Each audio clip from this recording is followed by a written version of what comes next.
the hearing in the Kulbhushan Jadhav case. The International Court of Justice, or ICJ, at The Hague in the Netherlands has concluded for the day. India's former Solicitor General Harish Salve is representing India in the case. Until now, the Indian side's arguments has stuck to what was expected. It has accused Pakistan of violating the Vienna Convention. It reiterated the fact that India was repeatedly denied consular access to Jadhav. Salve also raised the manner in which Jadhav's family was treated when they were allowed to meet him on the 25th of December 2017. Salve said, and I quote, "India was dismayed at the manner the meeting with Jadhav's family was conducted and wrote a letter on the 27th of December marking its protest," unquote. India had moved the International Court of Justice in May 2017 against the farcical trial by the military court of Pakistan against 48-year-old Kulbhushan Jadhav. Jadhav, a retired Indian Navy officer, was sentenced to death by a Pakistani military court on charges of espionage and terrorism in April 2017.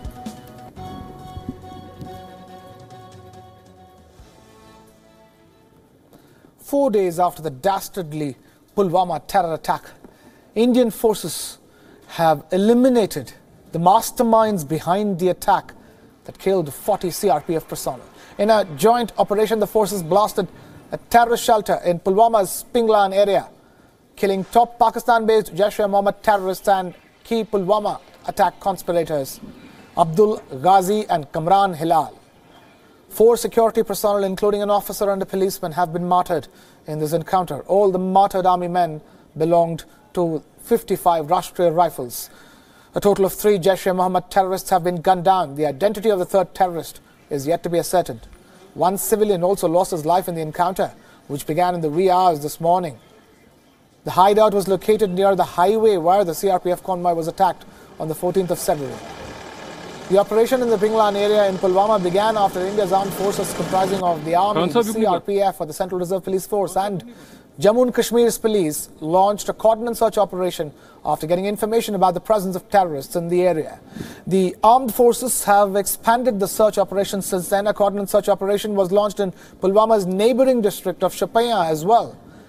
Meanwhile, during his joint briefing with Argentine President Mauricio Macri, India's Prime Minister Narendra Modi said that the world needed to unite against terror. मैं और राष्ट्रपति माक्री इस बात पर सहमत है कि आतंकवाद वैश्विक शांति और स्थिरता के लिए बहुत बड़ा गंभीर खतरा है। पुलवामा में हुआ क्रूर आतंकवादी हमला यह दिखाता है कि अब बातों का समय निकल चुका है। अब सारी दुनिया को आतंकवाद और उसके समर्थकों के विरुद्ध एकजुट होकर ठोस कदम उठाने की आवश्यकता है। आतंकवादियों और उसके मानवता विरोधी समर्थकों के खिलाफ कार्यवाही से हिचकना भी आतंकवाद को बढ़ावा देना ही है। G20 देशों के तौर पर यह भी महत्वपूर्ण है कि हम आतंकवाद का मुकाबला करने पर हैम्बर्ग लीडर स्टेटमेंट के 11 सूत्री एजेंडा को कार्यान्वित करें। Earlier in the day, Home Minister of India Rajnath Singh said that the morale of the forces was indeed high.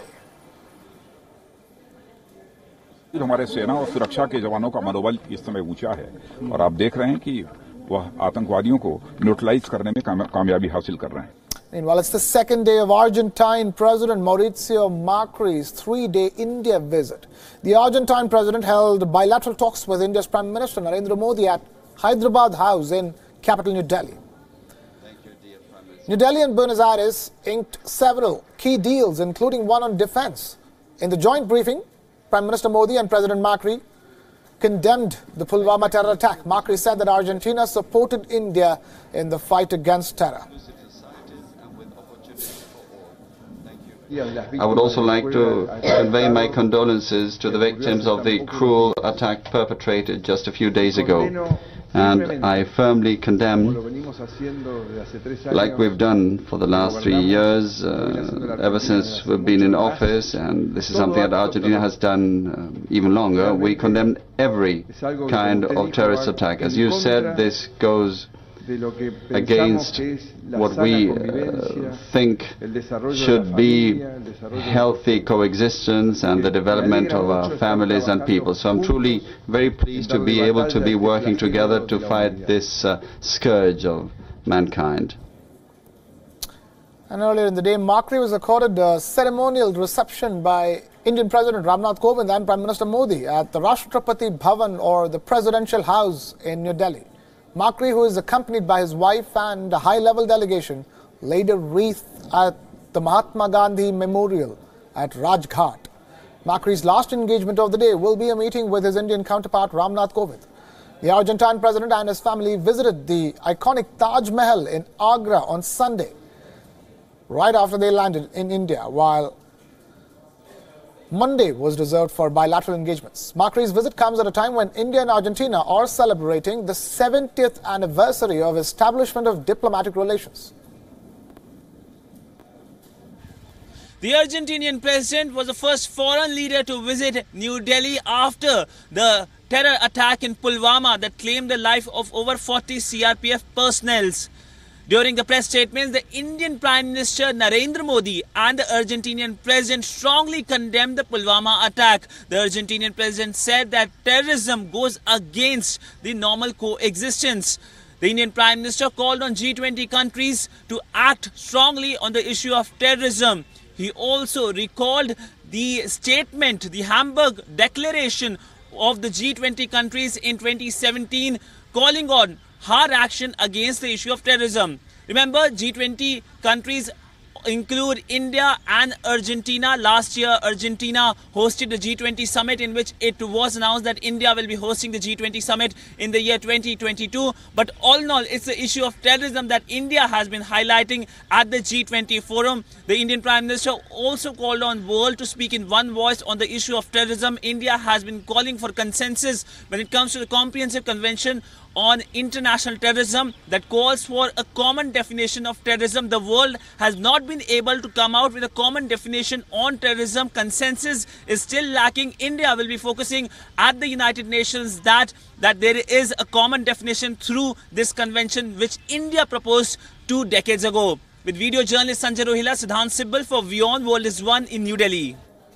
Saudi Arabia has vowed to wind down tensions between India and Pakistan during the high-profile summit in Pakistan's capital Islamabad. The resolve from Saudi Arabia comes as Crown Prince Mohammed bin Salman prepares to conclude his 2-day Islamabad visit.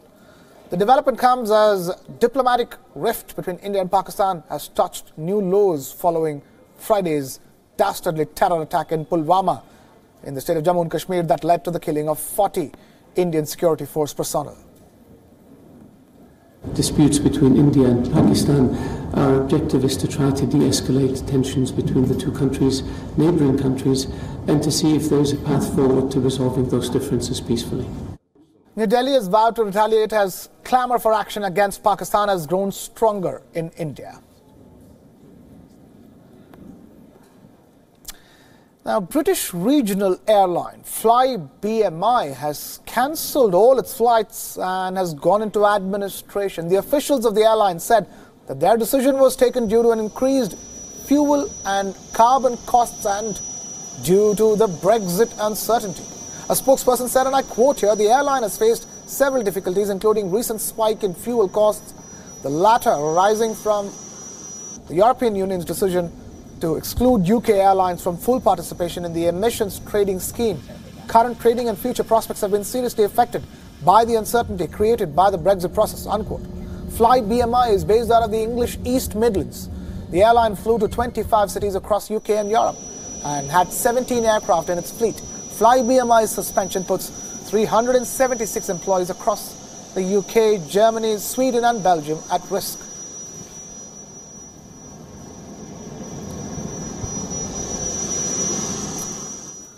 Now, from a self-proclaimed caliphate that once spread across much of Syria and Iraq, the Islamic State terrorist group has been knocked back to a speck of land on the country's shared border. Now, US-backed Syrian Democratic Forces, or SDF, say that over 1,000 civilians are being held in a village in eastern Syria by Islamic State fighters. The extremist group has closed off all the roads in and out of the village of Baghouz SDF officials have said that the extremists are hiding among civilians in a tented village and using a network of caves and tunnels. The Islamic State, which once ruled a proto-state in large parts of Syria and Iraq, is clinging on to an area less than a square kilometer in this village. The extremists may include high-level commanders and could be holding hostages. The US-backed commanders are confident that the Islamic State terrorists will soon give up as they are running out of ammunition. The capture of the last pocket of territory held by the Islamic State would mark the end of a devastating 4-year-long global campaign to end the extremist group's so-called caliphate. At the height of their power in 2014, the extremists controlled nearly a third of both the countries of Syria and Iraq.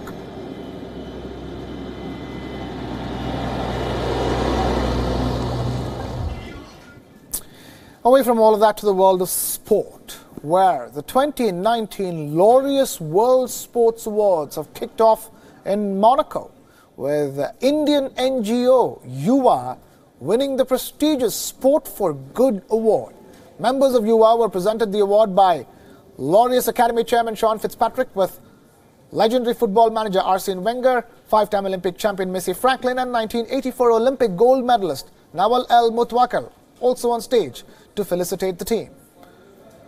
Yuva uses football as a tool to empower young girls in the Indian state of Jharkhand to overcome violence and child marriage and chart their own future's course. There are over 450 girls who use sport to escape from the grim realities of their life, and Yuva also empowers them by running educational programs as well as life coaching. Yuva is the second organization from India to win the Sport for Good award after another NGO, Magic Bus, in 2014. The Indian and Pakistani cricket teams also shared the award for playing the 2004 series despite the political tensions between the two countries.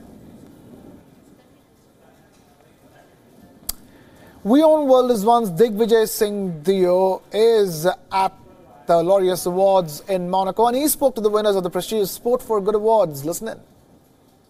It's very rare for India to win big at the Laureus Awards, but I have with me Yuva, who've won the Laureus Sport for Good Award, and I have with me Neeta, Radha, Rose, and France. Many congratulations. First of all, I must ask you that the award you're standing next to was also held by Roger Federer last time. How do you feel being given this award? I am feeling really happy that this time we are getting this award.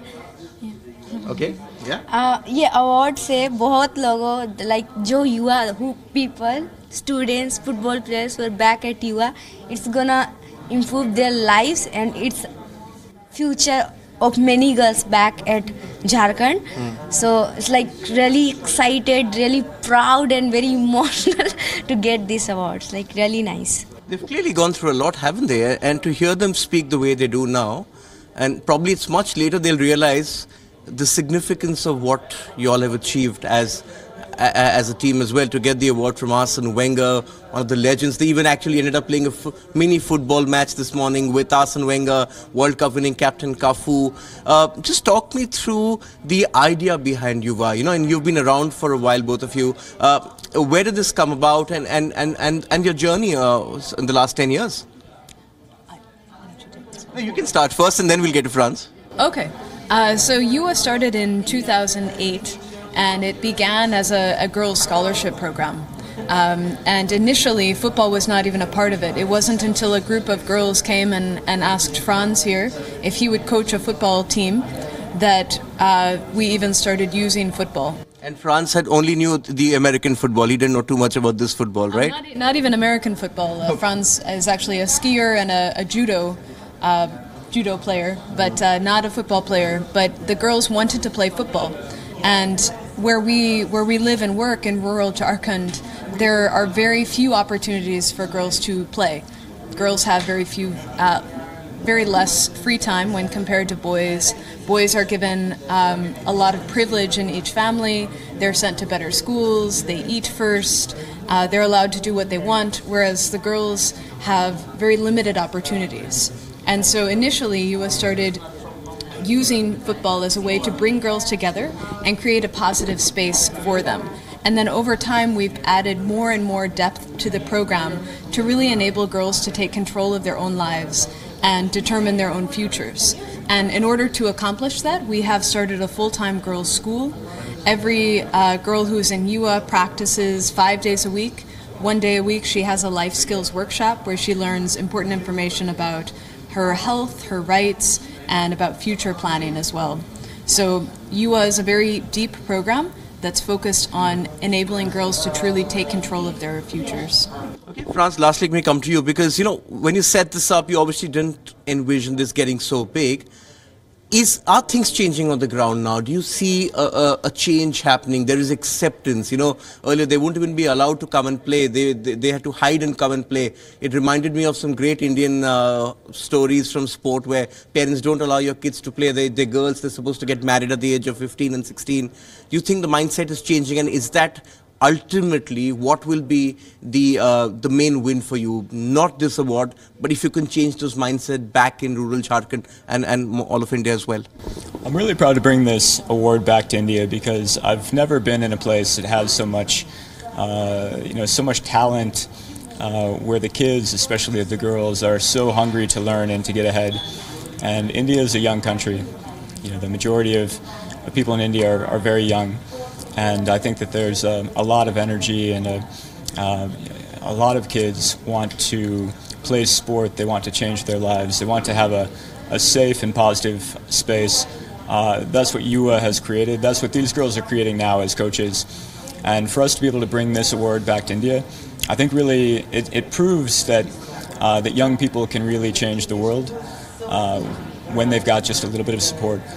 So we're thrilled to be holding the same trophy that Serena Williams and Roger Federer, and the legends of sport have had, and we're hoping that this is going to bring more support in India to these girls and what they're doing, and thanks to all of you guys for coming here and helping us with that. Okay, just the third time this lovely trophy is headed back to India, but it belongs to you, and enjoy this moment, girls. Keep the dream going, keep the flag flying, keep enjoying sport, and may you win in life as well.